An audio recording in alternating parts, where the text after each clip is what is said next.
Welcome back, Flyers Nitty Gritty fans, to Getting Gritty with It with your host, Wolok, my partner in crime, as always, Vasili Gianarakos. Vasili, what's going on, brother? Happy New Year's. Yeah, Happy New Year. It's a new year, so hopefully some great things to come, obviously, for everybody. And hockey-wise, I guess for the Flyers, we need to hope that this new year is a little bit better than we've seen the last couple of months out of them. Yeah. Oh, my God. Well, the month of December has been brutal. It's been a brutal month. And their record isn't even that bad, but it's the up and down nature of the month. Yeah, and considering where it could be if they just were like playing at a 500 level or playing respectable in the sense that we know that they can, play like a style where they're, a 5-man unit on the ice playing as a team. We haven't really seen a lot of that over the last month, really. No. And even yesterday's win, so we're recording on New Year's Day. We're recording very early. This is probably one of the earliest podcasts we recorded, and because of scheduling reasons. But I wasn't even happy with a 4-0 win last night. I know that sounds like weird, but I was kind of still disappointed with the way they played. Maybe people don't agree, but we'll get into that. Yeah, let me do the usual spiel and we'll get into the usual topics. So I just want to remind everybody, please like and subscribe for notifications. Hit the notification bell to get notified when we release episodes in case we do something like this where we randomly throw it at you during the week. Again, still on a Wednesday. Somewhat consistent, but the time is very different. Also, for the audio version, go to Spotify and iTunes. Give us a follow there and a rating if you can. It is the best way to support this podcast. And also, a shout out to our sponsors, Jim Steaks at 4th and South. Make sure to go get yourself a nice hot cheesesteak from Jim Steaks. They have one of the best, if not the best, cheesesteak in Philadelphia. Jim Steaks at 4th and South. And also, Summit Public Adjusters, 215-752-0560. Go to them for all your insurance adjustment need. They will be your facilitator between you and your insurance company. They will help make sure that you get the best claim possible and let them deal with all of the paperwork and all of the aggravating portions of dealing with insurance companies. Again, that's Summit Public Adjusters, 215-752-0560. And also want to give a brief shout out to our partner, sportspider.com. Guys, if you're tired of searching multiple website news for sports news, sportspider.com has you covered. They collect the latest articles, videos, and podcasts from around the web and organize them by your favorite teams. If you want to stay as up to date on our Philadelphia Flyers or the NHL in general, make sure to check out SportsSpider. They are our partners. The link is in the description, sportspider.com. All right, let's get into it. So first piece we want to talk about. So last night, obviously, the Flyers did win 4-0. They had a shutout, but that shutout was actually earned by two separate goalies. Kosov had to come in the third period. Fifth time ever that there's been a combined shutout in Flyers. Oh, really? I didn't know that.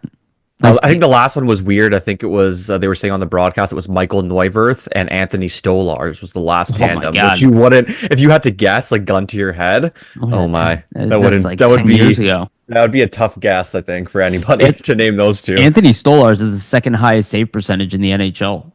Yeah, it makes you wonder, right? 927. All that AHL time, maybe AHL seasoning for a goaltender does help their development. Also, goalies take time. I mean, he should be somewhere around, 28 right now? I believe 29? He's 28 or something like that. And I think he came into the league around or started playing NHL games around 24, which is pretty standard. Yeah, exactly. The Flyers just gave up on him too early.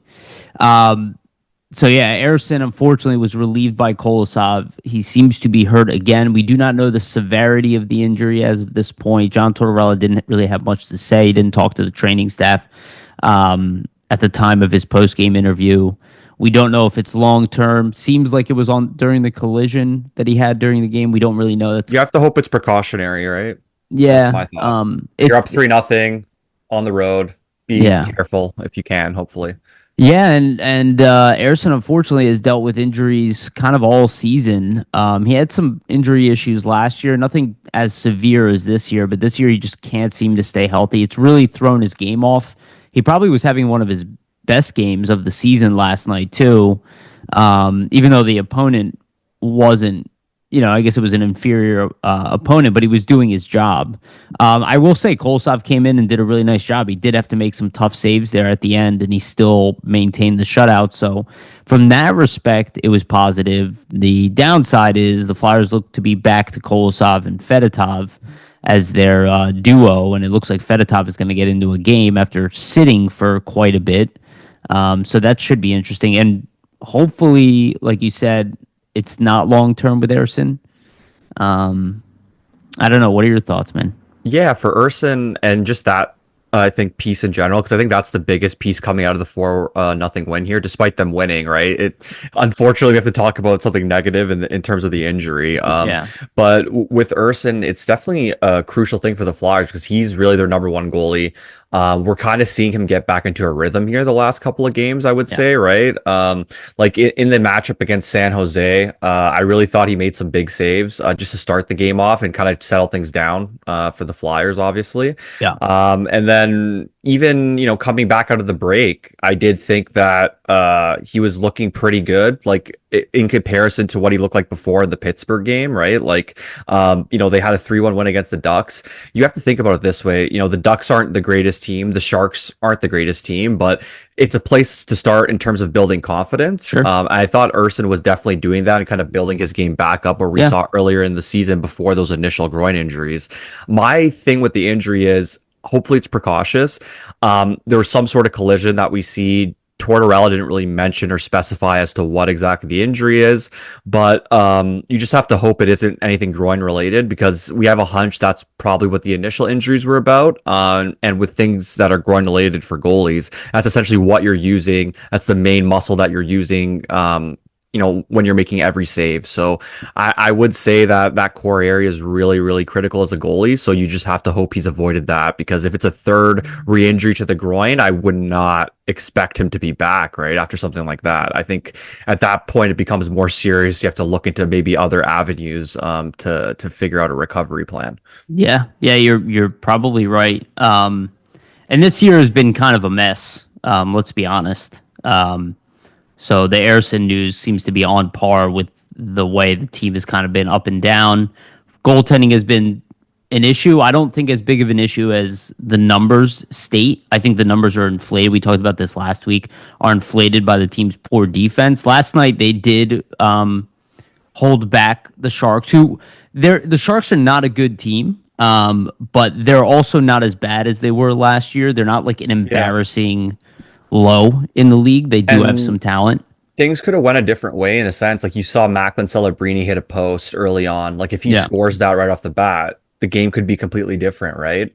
So the Sharks, it's not to say that even though the Flyers won 4-0, the Sharks were up in it really and like in the game until midway through the second when the Flyers get that second goal and really get running, right? So I would say like for that game, the Flyers dictated play, but there were some areas where you would like to see them be a little bit more, I think, better defensively, right? Like there's just some breakdowns that you saw, and you're thinking, the San Jose team isn't that great. They're 1-9-1 in their last 11 games. Obviously, you should be beating them, but I think even though they dictated play, you want to see a more complete game on the defensive side, despite them, winning 4-0.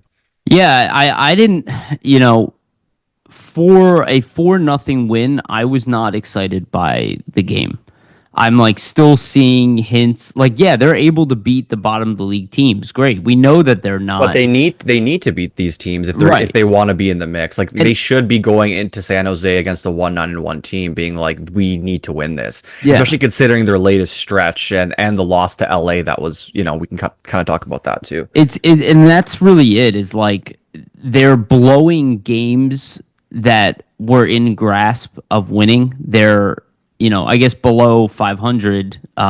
They do have as many wins in regulation. Well, yeah, whatever. 17, 17, and 4. Yeah, they're 17, 17, and 4, which is not like the worst record. But they kind of sit in like no man's land. They're at even 500 win percentage wise. And it's just, I'm not enjoying this season as much as I was last year. Their play has been so inconsistent, and I'm a big defense guy. And when I see the team play like poorly, like I don't think they necessarily played like lights out 4-0 win, and they didn't even have a goal disallowed, which was a nice power play goal. But it wasn't. I don't know. Like there's like some stagnation with this team. Almost it feels like, like I don't feel like guys are just kind of waiting for the season to end or something. But it does feel like a little bit like this team has hit a wall A as little bit far of a as roadblock. Yeah. yeah, like they're really, they're tied essentially with the Penguins, the Blue Jackets, the Islanders, not in points, but like they're all kind of sitting around that same territory. None of these teams are very good, like none of these teams can really win a playoff round, probably. Maybe they can, right? But they're not getting past the second round for sure. Oh yeah.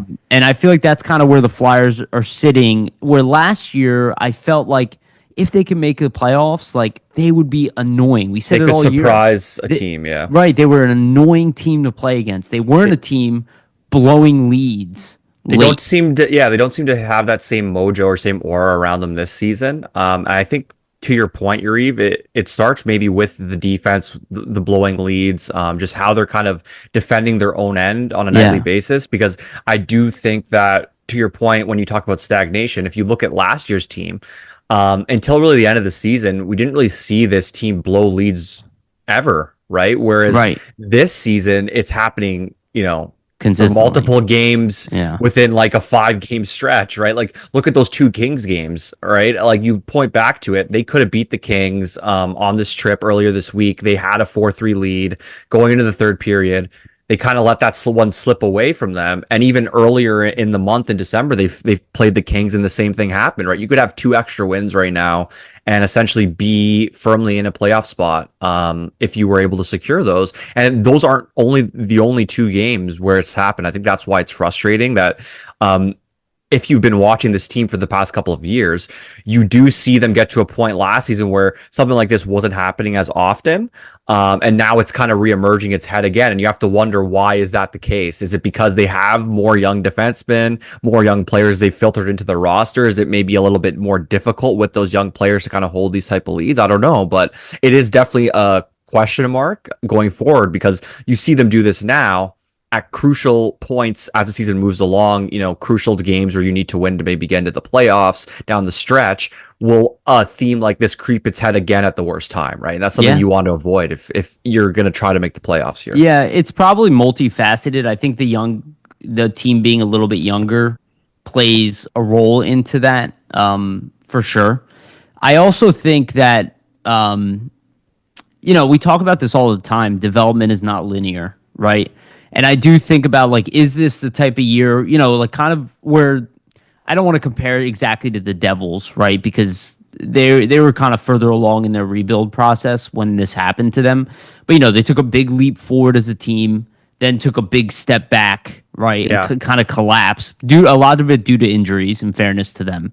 And then rebounded strong this year where they are having a very good season. They're 24-13-3. They are looking like arguably the best team. And I guess you could even lump the Capitals in there, right? Where they took a big step back, then kind of rebuilt their team a little bit, and then took a big step forward this year. And they're the best team in the division right now. And I wonder, like, are maybe the Flyers taking a step back where next year they're going to take a step forward again? And, sometimes we have these expectations that they're just going to build on what they did last year, but things aren't always really like that. We see that It's not always linear, right? Exactly. Right. Yeah. So, like, maybe this is like a struggle point that they will get through. Maybe they'll finish the season strong. Maybe still miss. Maybe they'll have like another bad month, but then they'll finish out the year strong and then miss again by a small margin, or maybe just make the playoffs. That is possible, but I do kind of feel like we're in that period where, and I think this is the wisdom of Briere and Jones, where they haven't really wavered from their plan. They didn't add anything to the team. They kind of like almost knew that this would kind of happen. Not like necessarily that it would, take a step back, but like that they're not quite ready, and even if we think that they're getting there, it's like you have to let things play out. And I feel like for me, it's been frustrating. This is like for all the tanking people. Imagine like going through years of this, right? And we've already experienced a lot of people listening to this and fans. They've experienced a lot of pain and suffering with this team. Like, let's be honest. Let's give like the people's frustration The team hasn't been credit. good for a while. Yeah. Right. And it's like, imagine having to be like, oh, yeah, we're going to be tanking for the next 5 years or so. And On just top be, of what's already happened. Yeah. yeah. And there are so many teams tanking out there, amassing young players, and they are just not getting better. Chicago is one of those. Like, Chicago's not getting better. They just Well, they got laid an spanked. egg, in that Winter Classic last night. So. Yeah. It's like, I don't want to be that team. And we have a topic later that I do want to talk about that. But, yeah, it's been a frustrating journey so far. We'll see now that December's behind them. You know, they had a pretty good November. December has been really bad. Yeah, so far, the road trip, at least out west, has started out pretty well. I mean, a little blip on the radar with that LA game, but you get 4 points out of 6 against two teams you should beat in the Ducks and Sharks, and then LA is a real close game. Really should have went to overtime. So hopefully they can keep it rolling. I think at least it's a good thing for their confidence in the sense that you had such a bad December, such a losing to the Penguins before the holiday too. Yeah, and then not even in like a close manner, right? Like you really got blown out in a big game that could have playoff implications down the line if you look at the standings. So I think it's just best that they could put that month behind them at this point. Try to maybe build off the couple of wins here. It's going to be tough now with Arison out, obviously. We'll see where that goes, but ironically they played better as a team without him in that. Yeah, I will say the encouraging thing is in the last few games here, they haven't really been allowing a ton of goals, right? Like 1 goal against Anaheim, none against the Sharks, obviously 5 against the Kings, but I mean, it's been better than, the recent stretch of December where they were allowing over like 4 or 5 goals every game, essentially. So, yeah. And again, the team defense this year has been, it's funny because the offense has improved slightly, right? They're kind of middle of the road, even with the piss poor power play. But they've been middle of the road. Let's actually talk about the power play. So the Flyers did score twice. One of them was disallowed due to an offside on the power play yesterday. Kind of a new group. Really, the biggest change was Farabee was moved onto the top unit. Michkov was moved off of it. I got to say, I think they just got lucky that the Sharks aren't very good. I don't think the power play looked better, really. Yeah.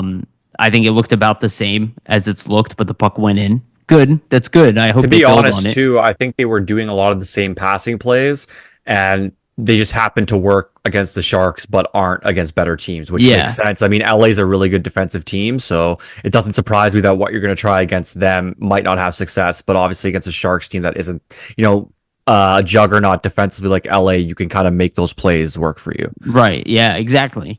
And I'm not a fan of taking Michkov off the top power play at all. Well, he's your best power play player. Yeah, he's their most dangerous player with time and space like that. We see on a nightly basis just the type of plays he can create.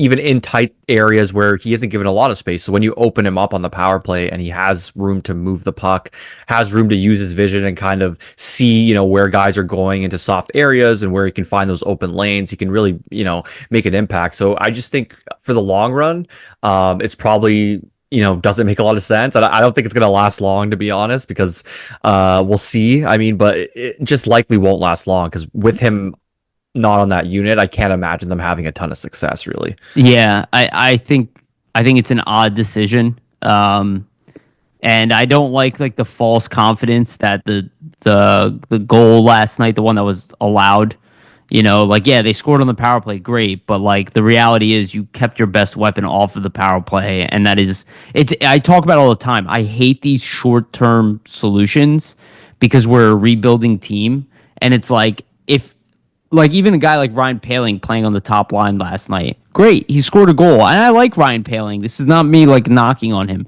but it's a short-term solution, and Torts does these, and they're smart because he does them in game to win games. So they're not dumb. He's not dumb for doing this stuff. He's trying to win, right? So he's going off momentum, and a lot of time he's got a very good point. But the reality is that they're short term solutions and they will not stay. And the Yeah, and idea 10 of games from now, it's not going to be like, oh, right, Ryan Paling on the first line isn't going to be something that you're excited about. And it's also not going to be something that's probably working in 10 games. So, right, yeah, absolutely. And that's the whole thing. It's like, are you realistically like maybe they're giving Michkov like a little bit of a break, but like I don't really think you should. Like I think we're both frustrated with the Michkov like reduced. I think everybody is reduced in ice time. I don't have a problem doing it for 1, 2, 3 games or whatever. Okay, big deal. But the reality is like let the kid work through it. He is a special player, and like we want him out on the ice more because he has a dynamicism, a dynamic element to his game that just nobody on the team really has outside of like maybe TK. And, to not have that when he's given more time and space, especially against a team like San Jose, who he can take advantage of, and then not give him that opportunity. I don't know. I just feel like, I don't know. I'm just very frustrated with this whole month. well, yeah, Like, I'm excited December's over. let him build some Hockey. confidence, right? Like he had a really good game in the prior game against LA there. We saw him kind of, look a lot better. He's looked a lot better, in the past few games. So why not against San Jose, a team that isn't the greatest defensively? Why not have him on that first power play, build that confidence up even more as you're kind of running through the next stretch, right? So that's kind of the puzzling thing for me, because he's ultimately right. He's going to be that long-term fixture for you on the power play. So even if you think he is struggling there, what better team is there to work on your struggles than a bottom of the barrel team like San Jose? And that's kind of where it doesn't really make too much sense for me, just because you have this team that isn't that great. If you want your young superstar and Michkov to kind of get more familiar with the league, build more confidence, this is the perfect time to do it. So it is a little strange. I mean, obviously it works because they win 4-0, but I just think, like you said, right, it's a short-term solution when you really need to be planning for long-term fixtures, and the long-term fixture is going to be Michkov on that number one power play unit, essentially being your quarterback. So you might as well have him in that position, more often than not. Yeah, and look, it's also I like that Farabee. I actually like where they put Farabee. Like I don't hate everything that's going on. I think there's some smart decision making going on too. But I'm just like with the way the team is played, I'm just like so ready to, like I don't think anybody particularly like I don't think Konechny had a particularly great game or anything No, like he that. didn't. I thought Yeah. maybe Tippett was maybe the Flyers' best forward last night. Even though he only had the one assist, He seemed the I thought he most. drove the most offense. Well, yeah, he jumped out the most to me just in terms of his speed, Yeah. things like that. I agree. To be honest, like even with the new lines, everybody I think was a little bit surprised that Couturier is back down to the fourth line, but that kind of seems to be Tortorella's like stock move now. Yeah, yeah. Like something's happening with the centers. Well, Couturier to the fourth line. That just seems to be what He he just goes with. rotates guys down. Yeah. Pretty much, but I don't mind it actually in this sense because at least you have Joel Farabee with him. So is it really a fourth line? Yeah, I agree. And I think if you're gonna do something like that, this is the best way to do it. I think it's better. I'd rather them have a Paling with Konechny and Tippett because I think you can still get stuff out of Konechny and Tippett, and Paling, even though he's more of a checker, more of a guy you'd want in the bottom six, his speed can kind of help those two because they're both speedy players in a sense. So I get the combination. And I like the fact that at least with Couturier and Farabee, you're not just putting Couturier in no man's land with Hathaway and like another fourth liner. He's got Joel Farabee to work with. They have chemistry. It's more of a lineup where you can run, 4 lines essentially evenly, and then whoever's playing the best, that's what dictates the ice time. Maybe Tortorella is looking to do something like that moving ahead, where you have these 4 lines and you kind of roll them as you see fit. I don't know, but it'll be interesting to see coming up here. And honestly, I also don't blame Tortorella because I don't think the team is looking very good. So like, I don't really blame him for demoting Couturier because I don't think Couturier has played his best hockey. No, he hasn't. Yeah, and like that's where I'm like, I get people's frustrations with Tortorella, but he also he's not wrong a lot. He's trying to get guys to step up in a sense. Yes. This is what this is, right? It's more not a wake up call, but it's like, hey, we need more out of you. Wake and up, he's not essentially. wrong. Yeah. He's not wrong. We do. Like, you guys are not playing up even to for your Farabee level. too. Like Farabee, I think has been because he scored 2 goals prior to this game. With the shaved head, which is really funny. Guy shaves his head, scores 2 goals, like fresh start type of thing. But sure. I think for Farabee too, like he was getting to those areas when he was playing on that top line with Couturier and TK, just wasn't finishing, and they had to kind of demote him. And the same kind of thing where it's just like, you're creating chances, man, but like we need you to score ultimately. You're getting paid over $5 million. You have to produce Hmm. offensively, right? So I think that's kind of where it comes from, where like the play on the ice is actually good, but we need the results in terms of the production. Yeah, yeah, you have to pull levers for sure to get, and like that's where I'm like, I love Tortorella. I love that he has the next man up and all that. I think just the process of the Flyers taking that step forward last year in their overall process on the ice, that's where my frustration comes in. And it's been from the very beginning of the year, right? They have some stretches where they've done it well, but then they regress to like just not playing Yeah. team defense. As a whole, though, that's what's kind of been the theme, right? Like they'll get it together and they seem to regress afterwards after a couple of weeks back Yeah. into like that similar form where just defensively they're kind of all over the place, missed coverages, It, things like it, that. and I'll leave this topics for the second half of the show, but I do want to talk about the off season. It does. I'm still it's a reminder that we are in a rebuild and how necessary it is. This trade deadline, we were talking about trading guys away. How necessary this process is. I don't think either one of us think that a bunch of guys are being traded away or anything, but how like they need to continue to chip away at this problem Yeah. and build this identity and alter the roster in smart ways, not in ways that are mentioned online, but in ways that are tactful and truly impactful, not change for change's sake. Well, I'll say this. It's totally possible that you have a group of guys here where they might be great guys, but they might just not fit well together as a team in the sense that, hey, like these certain pieces might not work the best together. Maybe you need to bring somebody else, another skill set that kind of Yeah. meshes and brings things together a little bit, more cohesively on the ice. That's totally a possibility. So Yeah. Yeah. Let's put a pin in that. We're gonna go into that in the second half. So the question is, does benching work? A lot of people hate the benchings. I think they do work. You have really one true lever as a coach, and it's ice time and yeah. playing time. And we see the evidence. I mean, Michkov gets benched. The first time he comes out and he's just above a point per game when he gets back. But gets For a benched. big stretch. Yeah. Yeah, gets benched for the third period, comes back the next game as a goal and an assist, right? Like they're motivated by Cam York was benched that one game. Now he had 4 assists in the last 5 games. He was a +4. I'm not sure the exact stats. I forgot to look it up. Let me actually check what York had yesterday. Yeah, so he's an even. So yeah, he's still +4 since then. So it's been good in that sense, and like guys have been benched and responded well. I think it's very frustrating to us as fans, and it should be because it's like it sucks it even got to this point. But I do think it's effective.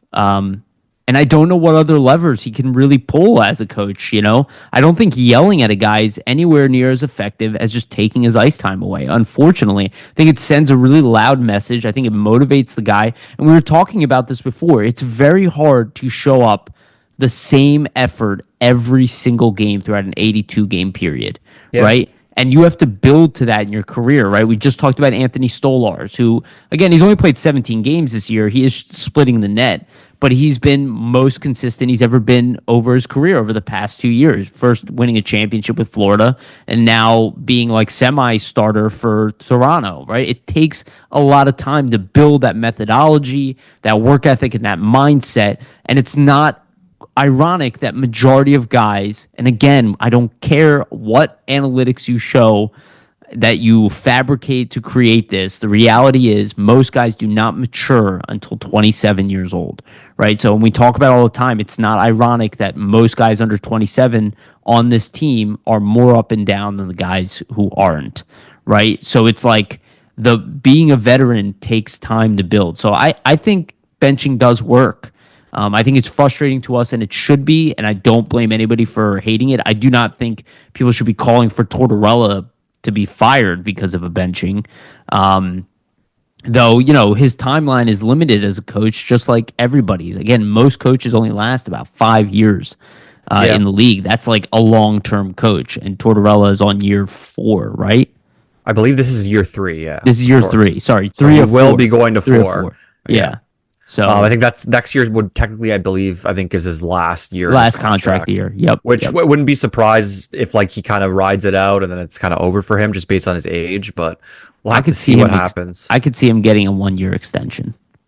Potentially, yeah, we'll Yeah. definitely see. I think for the benching stuff with Michkov, in general, like you're seeing that it works in the sense that okay, he was benched initially or scratched initially, comes back, goes on a tear in terms of point production.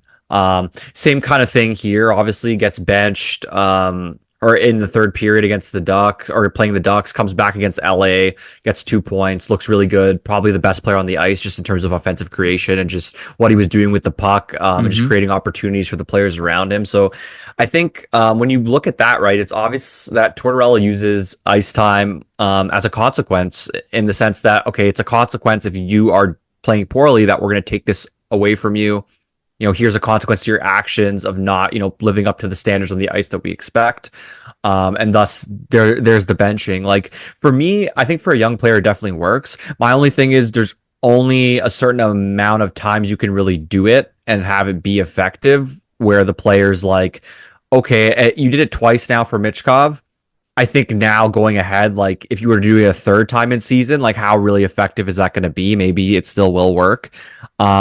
I do think for him, it might be more of a traditional, it might be less of a traditional scratching than more of like you need a rest because you haven't played these many games in such a short amount of time. Sure. And I think maybe that's an aspect of it as well, where it's like, I think so. Yeah. I think it's less of a consequence of like, okay, you're playing terribly because you're playing terribly. And we think like, oh, you're playing not very well because we think you're tired.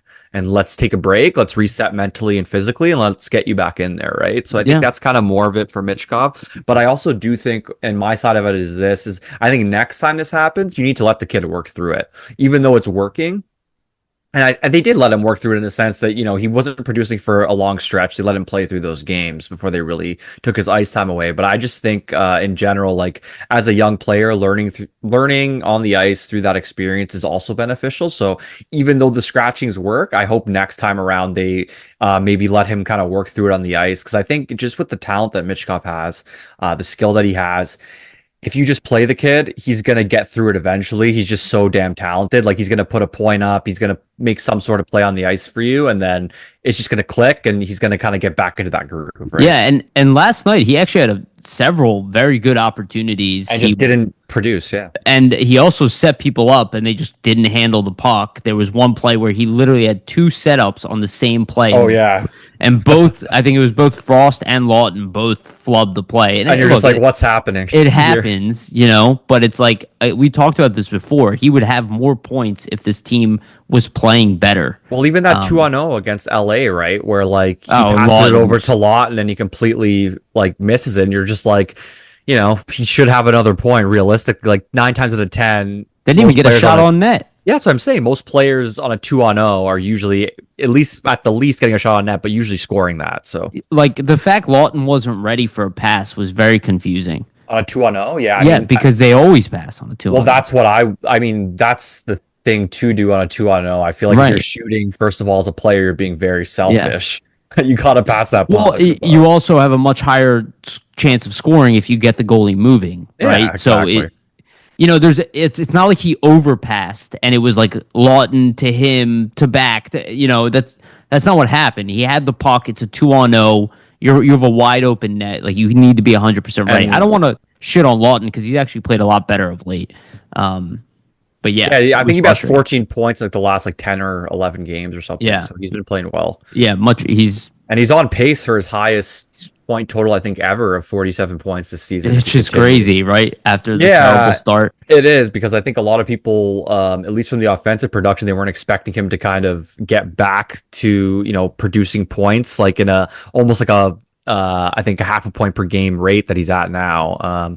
But it just shows, right? Like if you are the Flyers, and we're going to get into obviously trades and stuff, but if you are the Flyers and, you have a team calling at the deadline for a potential 47-point Scott Laughton, like, and they're giving a first rounder, like, I don't know if you had to think about that, but it's definitely interesting. I mean, It's something that's, I think, been on the radar for the last 3 seasons where like teams are calling for this guy and the Flyers have said no, but there's going to come a point where I think maybe, push comes to shove, right?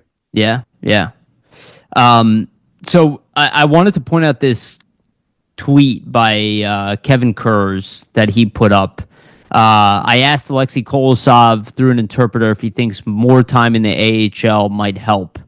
And then he responded with, "It did help." And I thought this was an interesting quote. I thought it was kind of a stupid question a little bit, like the way he's kind of like, "Oh, do you need to go and be sent Well, it's back kind of down?" insinuating to the player, like, oh, like, do you feel like you're not playing that well and it's because you're overwhelmed at this level almost? You're basically Yeah, asking right. him It's an that in a nice way. implication. Yeah, It's like, you're not good to be here. Do you think you should go back down? right. That's basically what he was asking him. Which is not honestly not even true because Kolosov has not played over his head. Like he was not the reason the Flyers lost against LA. No. Yes, he didn't have like a game saving performance, but he has not looked over his head. He's at also all. a rookie. I think people need to remember that. Where like he's a rookie goalie, first time playing in the NHL. There's going to be struggles. So if you're going to play him and you want to expect him to make these like huge saves on a nightly basis, and like this is what's going to happen when you're playing a young goalie. Like there's going to be, he has to work through these things. So. Yeah. The thing I did like about it is that at least Kolosov admitted that it did help. That's what I liked about it. And like he did kind of, maybe it was a little bit facetious the way he answered, but I think it does point to the effectiveness of development at the AHL level. Like to first bring in Kolosov, and I think, to Kurz's point, I think there is an effectiveness of starting guys in the AHL first. We saw what Emil Andre did when he came up and he looked cooked. He looked like he was ready to come out of the oven, right? And he just came in flying. We might have some other guys in the minors, like a guy like Tuamala, who is being cooked considerably down there, and he's kind of like already, I don't want to say mastered the AHL level, but he's definitely one of the best players in the AHL. And you wonder, like, if next year is his year that he's going to make the Flyers, like, how effective was this like AHL time? And I think AHL time is very effective. I think people kind of downplay it. I think even if a guy's too good for the AHL, I think it's still effective because confidence is such a big part of the game. So go down there and dominate the AHL then. Like go down there and be the best player on the team and then bring that attitude forward. Well, that's my exact viewpoint as well, right? Like you're in the AHL level. A lot of the things that you're going to do at this level to be successful will also work at the NHL. The NHL, albeit it's a faster pace, but you're going to be, getting used to a lot of the same things, a lot of the same things you need to do at the AHL level to be successful. So it makes a lot of sense, do it there first, dominate there. And then when you come up to the NHL level, you have that confidence and also wherewithal of, okay, this is what needs to be done for me to be successful. And you can kind of implement that at the NHL level as well. So I think it's a great tool. I think for certain players, it might not be the best place for them to start, just depending on skill level and kind of like what their path to the NHL is. Like for a Jet Lachenko, I imagine he'll probably never play in the AHL. Same with the Michkov, but that doesn't mean that the AHL isn't a tool that can be used for some other players, because some guys they're just not ready to make that jump yet in terms of like the hockey IQ and kind of processing the game at the pro level. And you need to go to the AHL to learn those habits before you can make it to that NHL level, right? Yeah, I mean it would have been good to have Michkov in the AHL last year instead of the KHL. I don't even know if he would have stayed in the AHL. He might have made the team last year anyway. Maybe, though I'll argue like Probably would have, honestly. The KHL might be a better league than the AHL. I would say, though, the styles aren't as similar, right? Exactly. Not just the styles, the physicality, and the schedule. Right? Yeah, to get used to the Closer NHL game. NHL schedule. The AHL is a lot more similar. That's so true. Though they do these like weekend long games where they play back to backs through the weekend in the AHL, and they don't do like a spread out schedule like the NHL. 3 games back to back sometimes, which is you got to think how taxing that is on the body, right? But they do play. I think it's 77 games. It depends on what division you're in. 72 maybe. Less than, I think it's 72 or something like that. But it's definitely less than the NHL. I would but not too much less. So that would have been the benefit. I think a lot of the guys in the AHL, some of them will never be NHL players anyway, even if they turn out to be great AHL players. But they are at least like playing they're playing pro hockey. Yeah, 72 games for the AHL. 72, yeah. There we go. So I think it is beneficial. I think it was beneficial for Cam York. I think it was beneficial for Zamula. Like Zamula, if he didn't I spend so think much time in the AHL, would not be in the NHL today, in my opinion. no, I think for defensemen specifically, the AHL is really Huge. important. So Just true. because it's such a hard position to play at the NHL level. You have so much coming at you. Yeah. Just the forechecking and the speed these days. Like for you to jump as a young player from, let's say, junior hockey all the way into the NHL, the speed is just considerably faster at the NHL level. You're going to get burned. Yeah. So like for you to have that gap where you can, okay, you go from, let's say, junior hockey, you go to the AHL where the speed's a little bit quicker. You kind of get your bearings there and understand, okay, this is how I need to play off the rush. This is how I need to kind of defend and gap up in terms of like players rushing at me and my coverages. And then you make the jump to the NHL. Then you're kind of prepared. I think if you're a young defenseman, we've seen it so many times when you're young defenseman, unless it's like a Cale Makar, somebody that's like an You have to be a outlier. one percenter. Exactly. Yeah. For you to be a young defenseman and jump from the, junior hockey level to the NHL level, typically you're going to drown. Like it's very rare that guys have success doing that. So Totally. Even a guy like Quinn Hughes struggled defensively coming into the NHL. Offensively, it was never an issue for him, but it's so hard. defensively, It's yeah. so hard to defend in this league. Like in the NHL in general, like defense and defending is the hardest thing to do, right? Like Yeah. and stopping, some of these all world players from rushing down on you and scoring and just trying all these like crazy moves. Like there's so much talent in the NHL right now that I wouldn't want to, be a defenseman if I was in the league, that's for sure. Yeah. Well, the game is based around perfection. This Yeah. is why I'm so frustrated with the Flyers. It's like winning in the NHL level is revolves around playing perfect. Nobody plays perfect, but the closer you can get to playing perfect and mistake-free hockey, Yeah, the which least again, amount of mistakes you can make in a game, that's going to benefit you the most, like, obviously. and what's killing the Flyers this year is shooting themselves in the foot. Now I'm not 100% convinced that Lappy is the best guy for the job. But I also don't think he's completely incompetent either. I think he, at a baseline, is doing a good job. It's just, is there somebody who could do better? Like the Phantoms are very up and down. Like they got spanked yesterday, 6-3. I see them. They're like kind of where the Flyers are. Inconsistent, yeah. Yeah, inconsistent, middle of the road, 500 record. They have enough talent to be better, but just can't pull it off. Before we actually get to the next topic, I have a random stat I wanted to mention. Sure. So this was interesting. I saw on Twitter, but apparently Jamie Drysdale, since returning from his injury, has a 60% expected goal share at 5-on-5, and the Flyers are outscoring opponents so far 11-10 while he's on the ice. So, I mean, that's really, it's better. Good stats for Drysdale. To be honest, he hasn't jumped off the page for me since he's come back, but I think for him right now, like, the offense, like you see certain flashes where like he'll show that offense. I think the most important thing for him, and we kind of just talked about this, so that's why I thought it was interesting to bring up, is the defensive part of the game. Like the less you notice him defensively right now, I think it's better, right? Like, yeah. Because I think when you are noticing him defensively, it's usually for he's getting beat or something. Yeah. Yeah, he's getting beat, giveaways, stuff like that. I think a lot of the turnovers and like losing battles physically over the last 10, 15 games kind of settled down a bit since he's returned. So I think that's a good thing. And I think to your point, like we talked about it over previous episodes, like having Sealer be his partner and kind of be that stabilizing force, I think that's what is really needed next to him to develop him. I think before when they were trying him with Zamula, it just wasn't really meshing I think too that's well. a terrible combination. Yeah, two guys that really, I think, need a defensive defenseman next to them. Yes.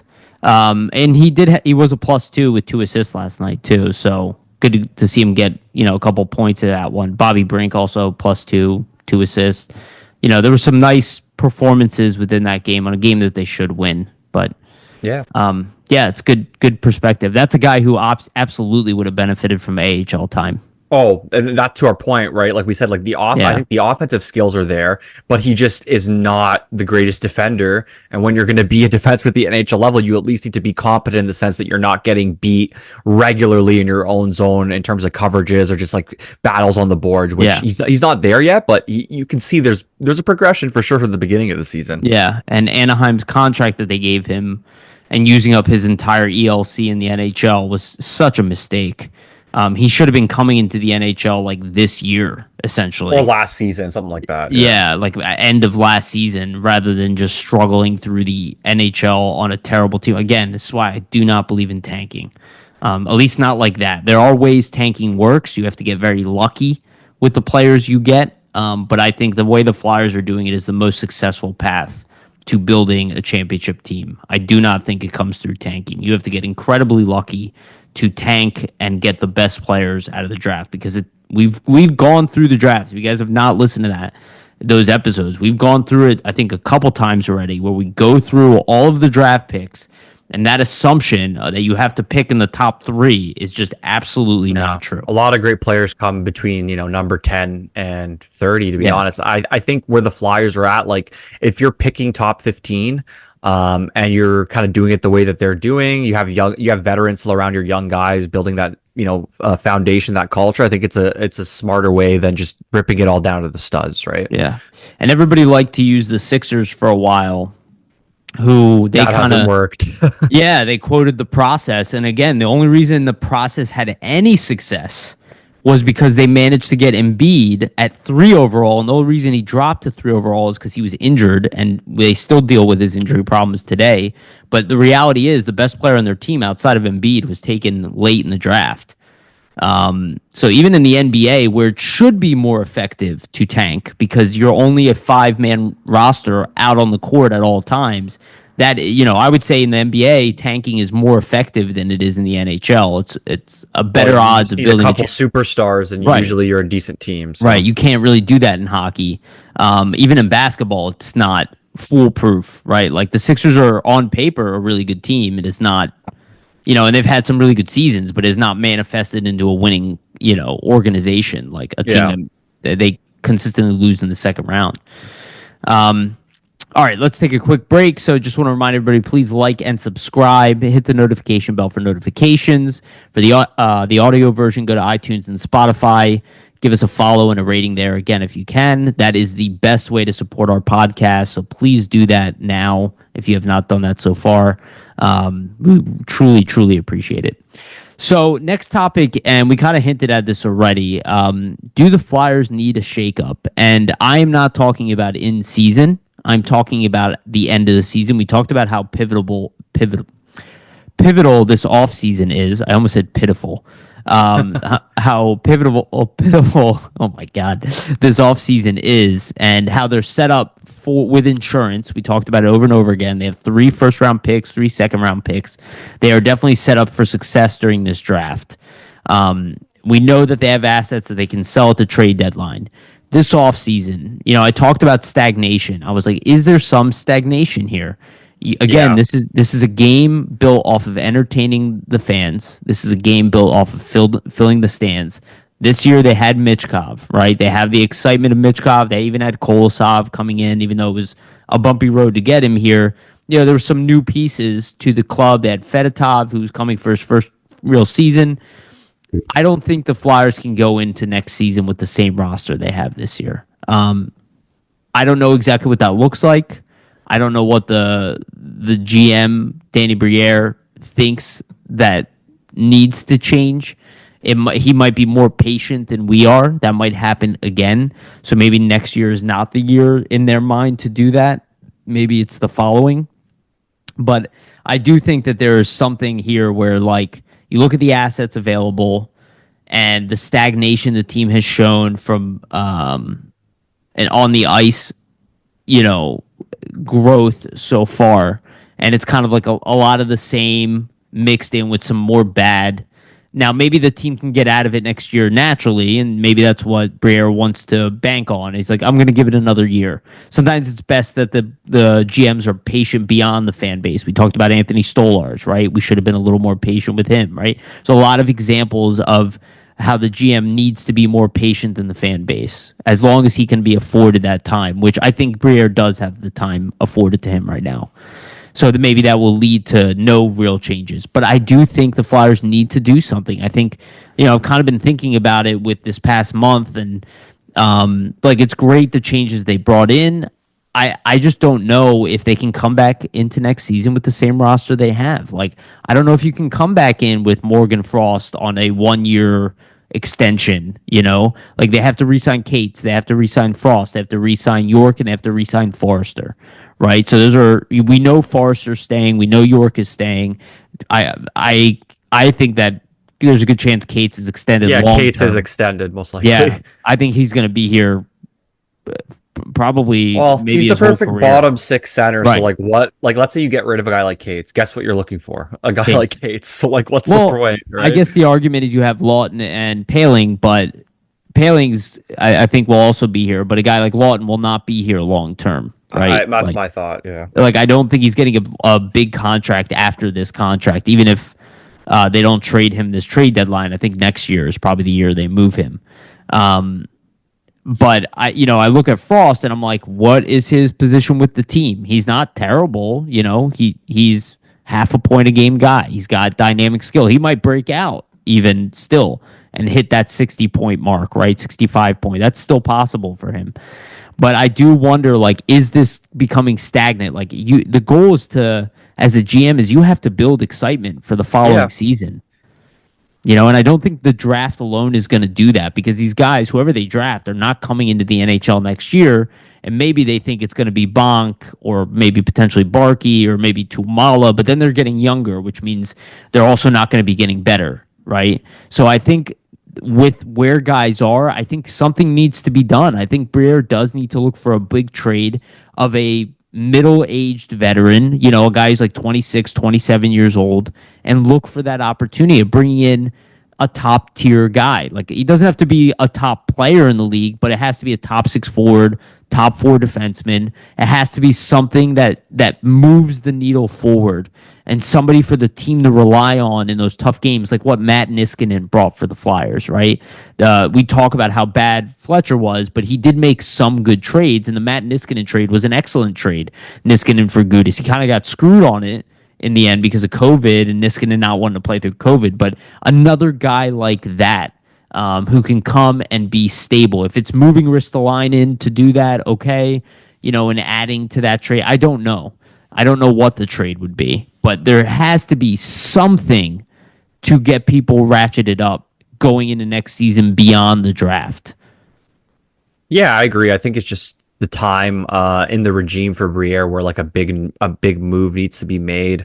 Some addition of some sort needs to be made of a high impact, right? Like some sort of impact player to change things up. I just think in general, like if you look at the way this team's played this season, like we said, right, they've stagnated. There's been certain points like where they just haven't looked connected. I think that does come from the fact that this roster is not constructed ideally. Yeah. Like there's certain pieces that you could probably add that would make this a better team. Like for example, they are weak down the middle.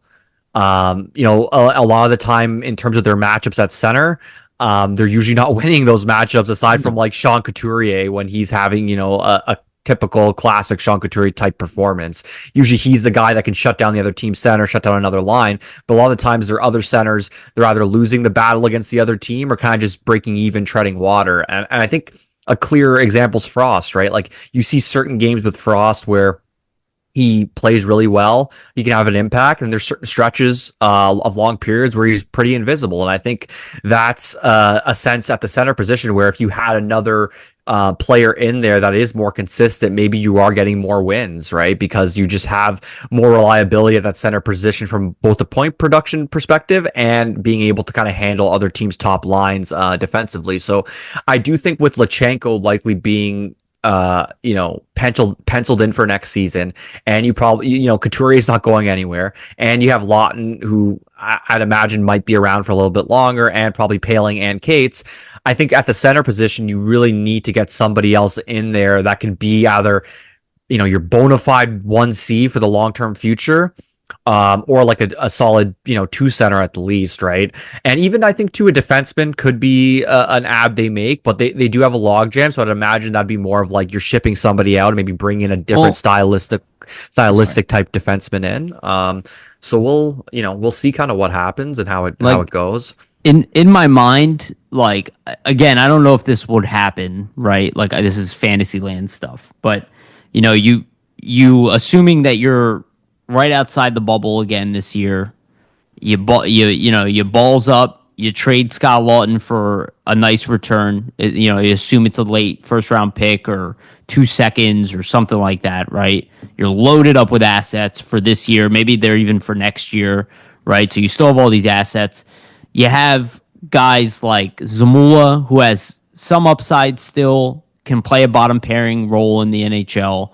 You have a guy like Frost who has some upside still, can definitely play a middle six role on an NHL team, and you look at some of these teams who might have cap problems, maybe you package Zamula, you package Frost in there, you throw a first round pick, and you try to grab like a legitimate top six center from a team. And yes, you are, maybe you have to give another second round pick, and it's a big trade. That's a big trade to make that kind of move. But those are assets you can kind of afford to move if you can bring back that kind of more impact player where that team loads up on, cheaper players to fill out their roster, which some teams need to do. They get their first, they get their second, and maybe it's a guy they can't re-sign, right? Yeah, or I think need to move on from his big contract of some sort. I think they just need to see what's available in the offseason. There's always centers Right, or that's the players. problem. There's always centers that are players that are going to become available through trade that you would think that are not, right? And that happens every offseason. So I think it's just a wait and see. I do think the main crux for this team is, they need to get a long-term center for Matvei Michkov, whether that's this season or coming up here, or that's done through the draft. I mean, I don't know what the ultimate plan is on what their vision is of who that will fill that role, but I just think for his development to have that long-term piece at center that is going to be playing with him for years to come, that's just going to be the best thing possible for his development, because those two can kind of develop that chemistry. Maybe it ends up being Jetlachenko. Like maybe they already have that guy. Who knows, right? Maybe but you're not going to put long-term. him in. You Exactly. don't want him in that spot as soon as he gets here. That's what I mean, right? You want to have a guy that you can that's more ready for that. And that's kind of where I'm getting at, that like you need to get somebody in here that can kind of play that position. I think the only way that the Flyers don't make a big trade this offseason is if they pick in the top 5 of the draft somehow. They either make a trade to get there. I think that would be enough of like a headline that they're like, okay, maybe this placates the fan base, so we don't make a big move. But I do think a trade is needed. That's my opinion. I agree with that statement. I don't think it's just to placate. I think it's to reignite the roster, to give them more confidence in themselves. Because, you even named all the centers, right? With Cates, Paling, let's say we trade Laughton, right? Fundamentally, so he's not an option anymore. Just the idea of having, maybe you move Cates back to wing, maybe you move Paling to wing. I don't know. But let's say Luchenko fills in at number 3, right? And let's say Cates moves down to 4. Then you have Laughton at 2, and you can find a guy who can play number 1C. Couturier at 2, yeah. What did I say? Laughton. My bad. Couturier at 2. Then you find a guy who can play, who can be a better version of Frost. Yeah. It kind of puts people in there. We talk about all the time, right? With Couturier being where he is, and how important it is for him to be on his game, because it puts people in their proper roles. And you have an excess of wingers.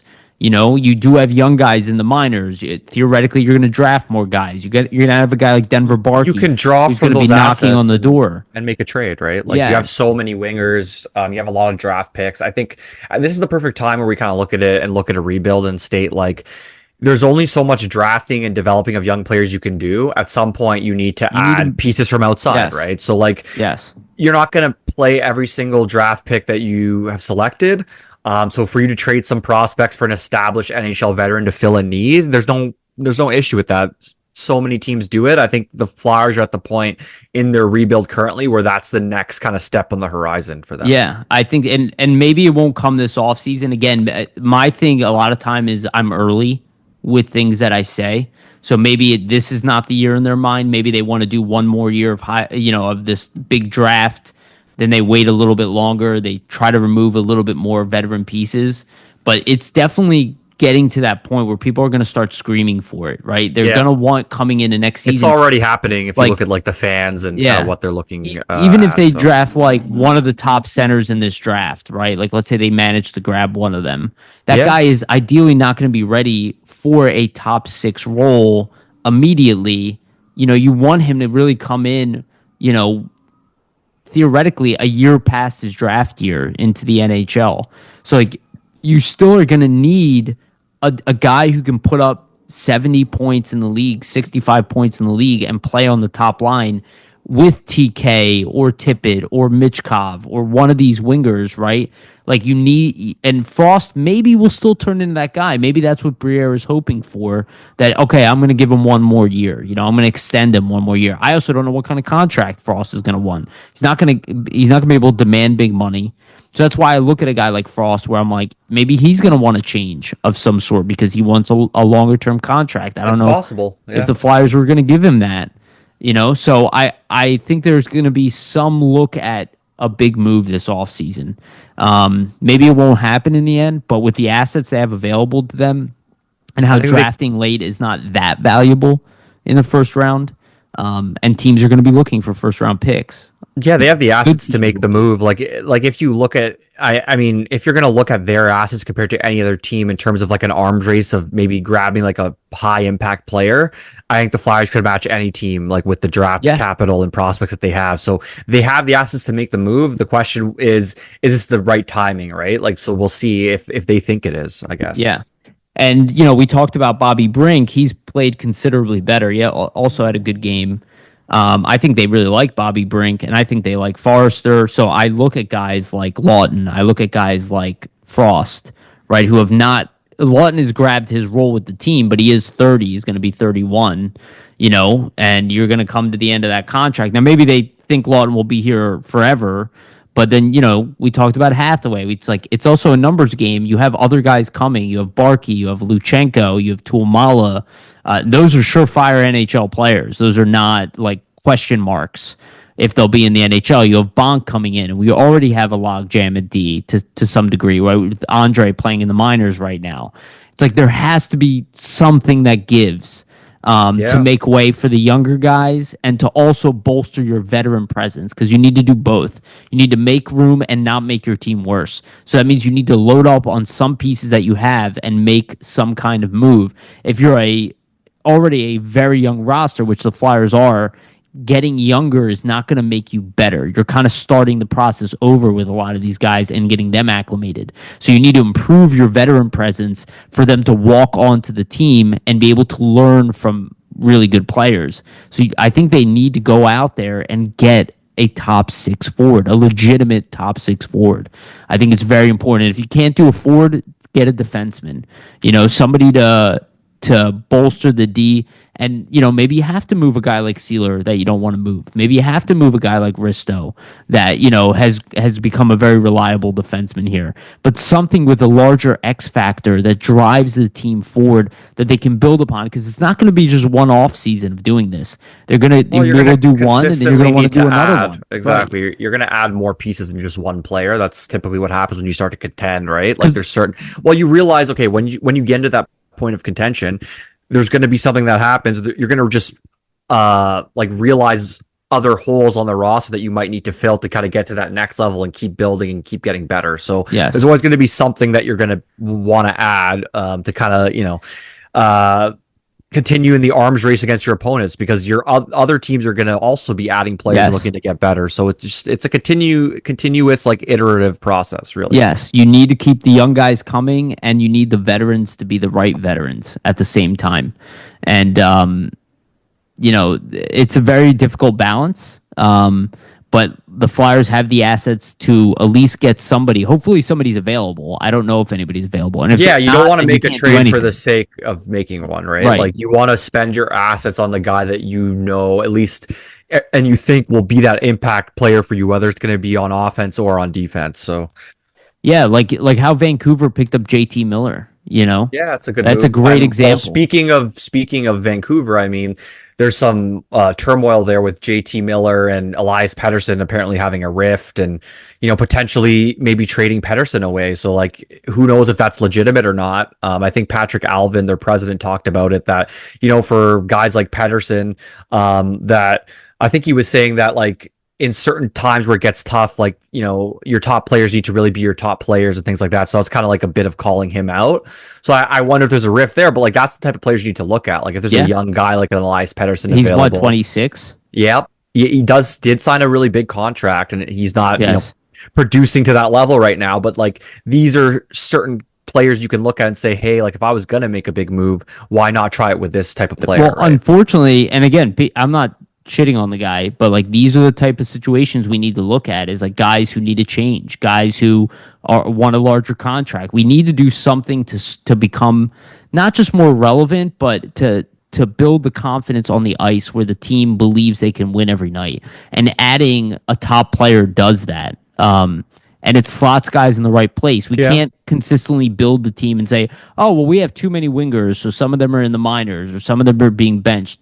We have to eventually be like, well, maybe we are short one winger, but all of the centers, which is more important, is, defined, right? Our top three defensemen are defined. Yeah. Like we have to get to that point, and we're not exactly there. Like Risto is our number 3, I would say right now, right? Well, you want to look at your top. You want to look at your top of the lineup players and compare them to the other teams and say, does that match up actually? Right. And right now with the Flyers, it would not against most. Right. We're winning through depth, which is important. But considering the depth you have upcoming too, and the fact you have so many picks, you have to do something about it. Now, again, maybe we're early. But I think the fan base would look for something this offseason. And I think Briere knows that. And he's been pretty quiet. And when he's quiet, that's a good sign, actually. People might not like it. There's not leaks from the Flyers side typically. So like I said, I think, sneaky aggressive man. I think this offseason is the time for them to probably make a move. But once again, it's going to depend on what's available, who's out there, if it makes sense for them. Yeah. I think it is getting close to that point, though, where like, push comes to shove, you just the assets that you currently have in terms of building a team just do not fit the puzzle, right? Like too many wingers. They need to kind of parlay those wingers into either a center or something else that's going to be of value, in my opinion. Yeah. And so I did want to touch on this a little bit. So if we look at the minors right now, the Flyers have some guys who are performing well. I guess who are some guys that we think could get a call up still? I mean, I think the obvious one is Emil Andre. Well, Andre on defense, I think, yeah. Yeah, who probably should be in the NHL. But even if he's not, I'm not really that concerned about it because, again, I don't have a problem with a player overcooking, especially one that's undersized. Yeah. Because he did look really good in his span here. So he's like just on the brink there, and he's only 22 years old, right? And we talked about how we wish Drysdale got AHL time. The other guy, obviously, Sami Tuomala, right now is not earned a call-up at this point. He is minus 18, so that's not a great sign. But he is one of the best point producers on the team. I wonder if a guy like Jacob Gauthier might get a call-up. Well, they just gave him the ELC. I mean, he's having a great year. He's got 22 points in 31 games. He's kind of come out of nowhere. I think if they need a center and there's some sort of injury that comes up, I could totally see him. Tuomala too. I think it just depends now on maybe who gets hurt, or like what position they're in. They do have Lixell up right now, so you always have to wonder, like, is he that kind of first guy up no matter what, for the forwards? But to your point, like a guy like Anthony Richard, if he wasn't hurt, would he have been the guy that's up with the team right now, right?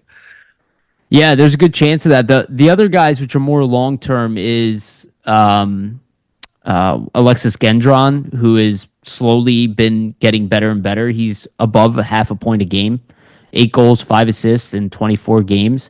I don't know if this year is a year where they would look to call maybe him next up, season, but next year, if he builds upon this, I feel like he is building to be a top producer because he's still pretty young. He's 20 years old.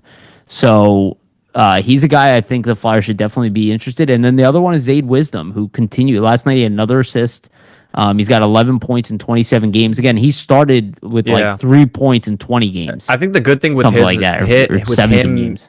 Yeah, the good thing with him and his skill set is, like, I don't think you're ever going to call him up to fill any sort of scoring role. But I think due to that, the chance of him getting called up will be likelier because, let's say, a fourth line player, you need somebody to fill in on the fourth line.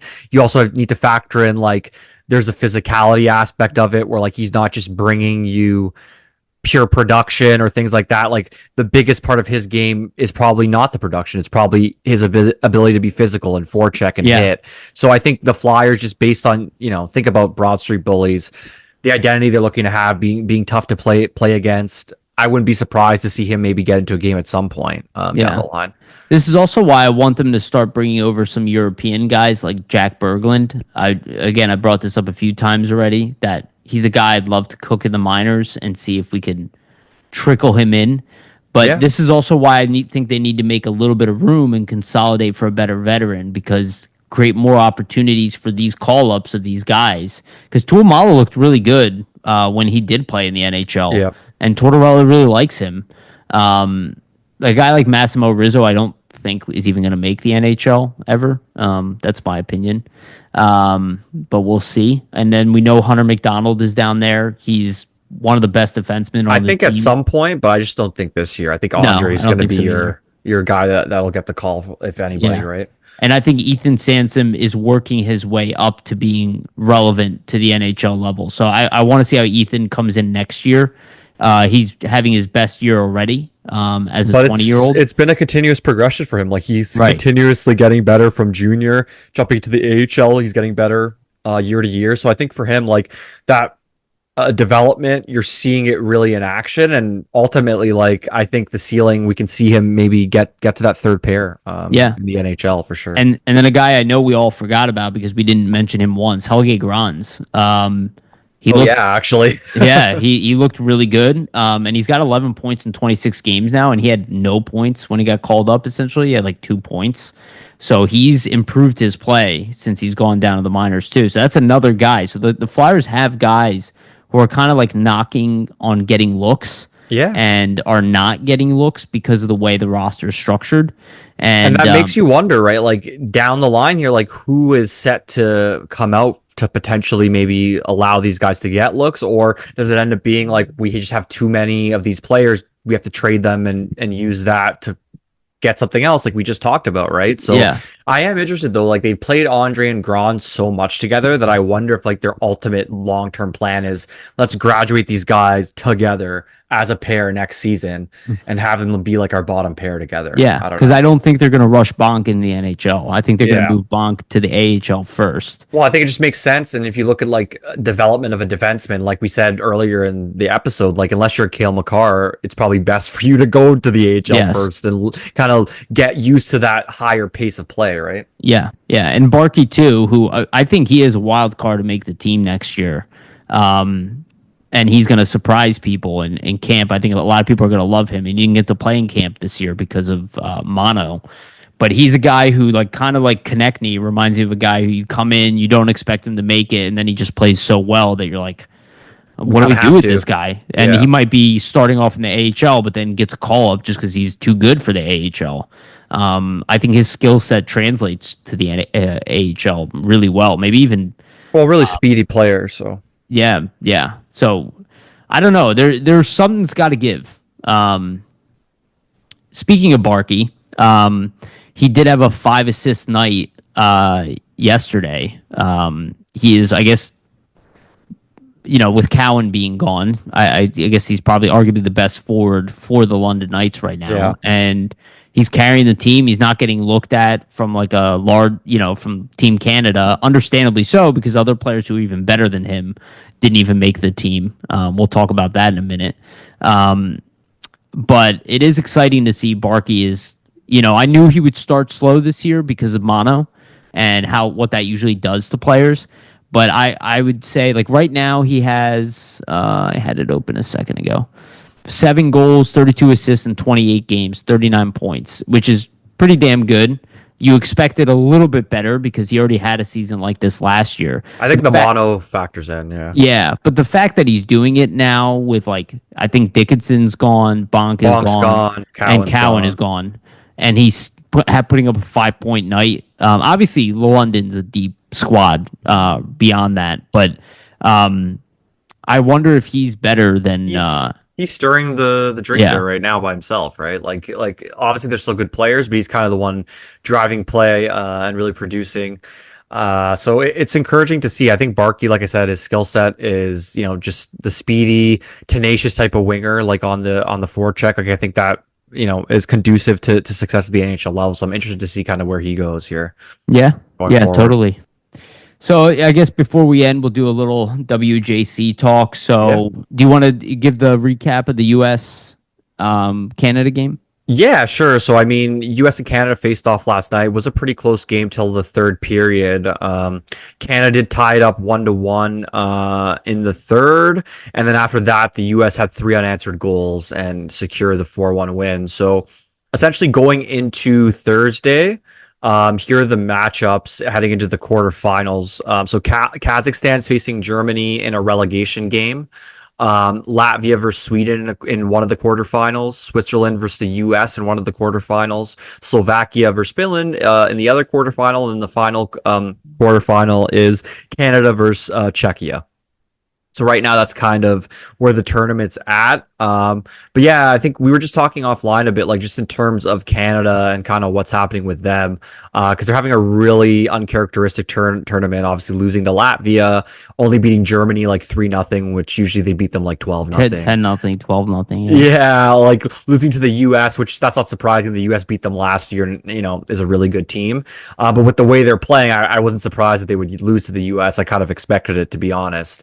But it's a really puzzling kind of tournament for Canada, just the way they're kind of utilizing their roster. Like I've watched a few games, and Jetlachenko, for example, when he's been on the ice for them, like he scored a nice shorthanded goal a couple games ago. And I thought after that, okay, he scored the shorthanded goal. They're on the board. Like they're going to really lean on Luchenko here. And he gets like 3 minutes the rest of the game. And you're kind of puzzled as to why. And most of the games I've watched, like whenever his lines in the offensive zone, they're putting pressure on the team, extended offensive zone shifts, but he's just getting like fourth line usage, which is really, really strange. But then you look at who they left off the roster, and it just seems like there's something going on with the coaching staff and the management that like is playing into this. But yeah, it's real strange. Yeah, it is strange because like I feel like they're trying to still play like a high skill game and left a bunch of high skill guys. You left off Michael Misa, you left off Beckett Seneke, left off Zane Parak, Carter Yakimchuk, all guys that were, well, Misa's going to be a top 10 pick, but all those other three were top 10 picks, so it's a little bit puzzling, especially when you see the fact that they're not, scoring at the rate they typically would, right? Yeah, and you have your most pro-ready player who made the NHL this season playing the fourth line. Minimal minutes, who's played well in every single shift he's been on. It's a little puzzling, but it kind of makes sense. I mean, it's one of the worst tournaments they've had so far. I think they're just galaxy brain. Like they just overthought the roster too much. Bjarnason is not playing at all. Yeah, he's the oldest goalie they have. To be honest, George though, like Carter George has been their best player, which typically isn't a good sign for you. No, like when your goalie's your best player, it's usually not a great sign. They're not supposed to lose to US 4-1. Yeah, I thought it would. They're supposed to lose to the US, 4-3. Mm-hmm. To lose to them in overtime. Yeah, I thought it was going to be a bit closer. Like I was hoping we'd get some overtime, but then the U.S. kind of just ran away with it. But I think to your point, like in general, like for me, the World Juniors, I haven't really been as interested the last couple of years. Like if you look at the quarterfinal coming up, like for example, Sweden, Latvia, we know who's going to win that game. Probably Sweden. U.S. for Switzerland, we know who's going to win that game. Probably the U.S. Finland versus Slovakia. Maybe there's a little bit of like, ooh, who might win, but probably Finland. And then even Canada versus Czech. Like I expect Canada will probably beat Czech, but we'll see.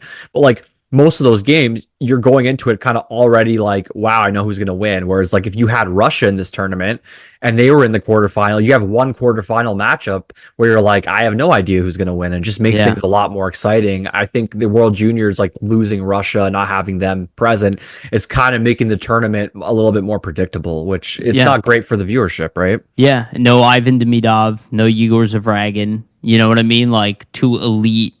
Like Zavragin might arguably be the best goalie in that group. Yeah, you don't even get to see him play. Exactly. Group. Yeah, you don't get to see him at all. Demidov would be, without Russia, like it's not the same. Even the Four Nations. It's not as interesting. That won't be as interesting at all because it's just not the best on best, realistically. So. Right. Like there should be a Russian team and there should be that Young Stars team that they put together back in the day, which was the most interesting team to watch. Yeah. And they're not doing stuff like that. And I agree with you. I think it's hurting the world tournaments. I think Russia is a big player in it.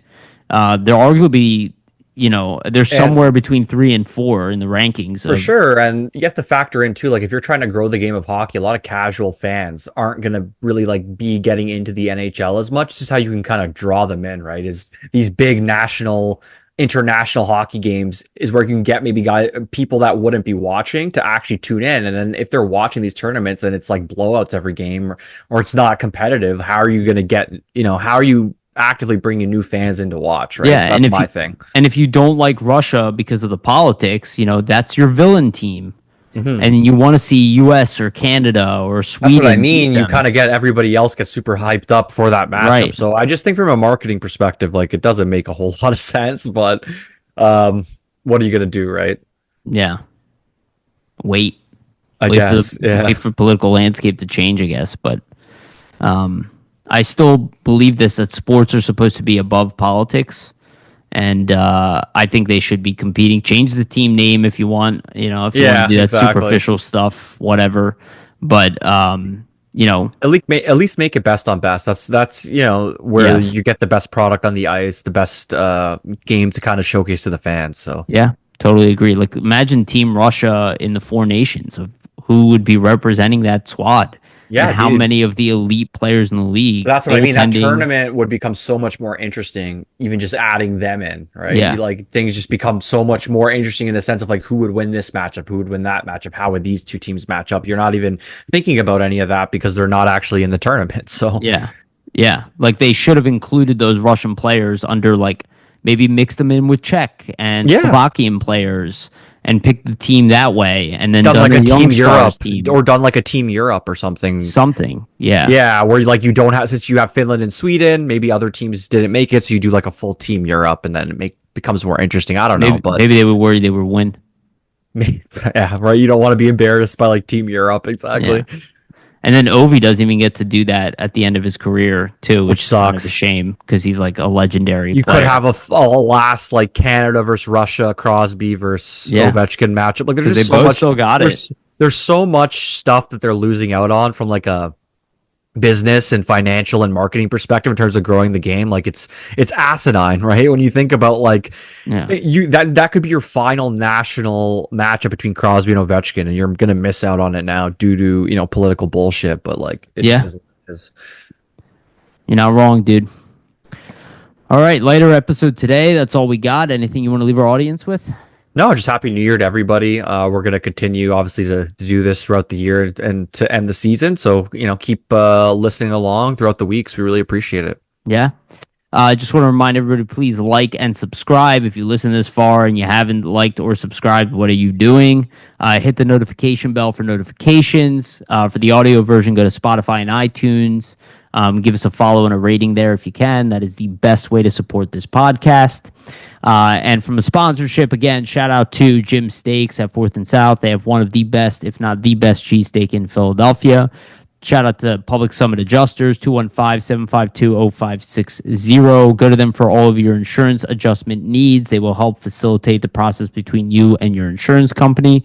Again, Public Summit Adjusters, 215-752-0560.